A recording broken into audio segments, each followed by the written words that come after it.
Бәріңе де сәлем. Сіздер ме Алек ТВ арнасы. Ал бүгін мен сендерге Майнкрафтта іштерің пысқан кезде не істеуге болатынын көрсететін боламын. Уақытты созбай бастайық. Біріншіден, өздеріңді мергендікке сезіп көріңдер.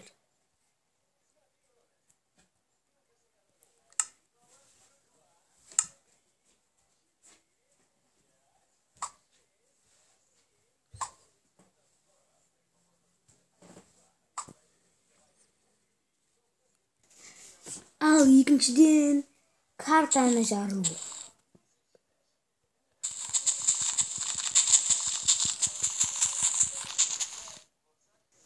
Міне осылай.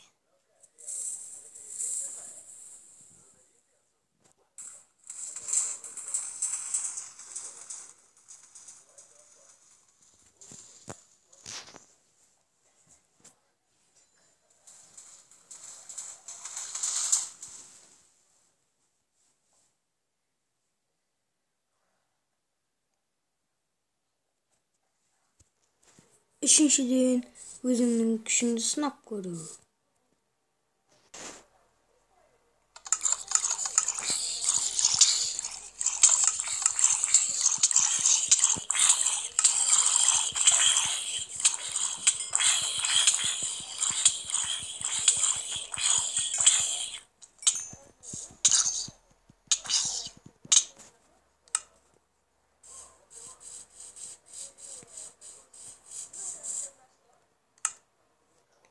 Ал төртіншіден, сіздерге әрине видео түсіру.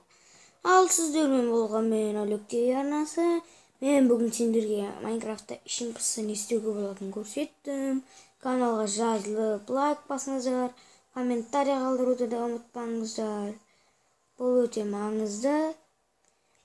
Сау болыңыздар.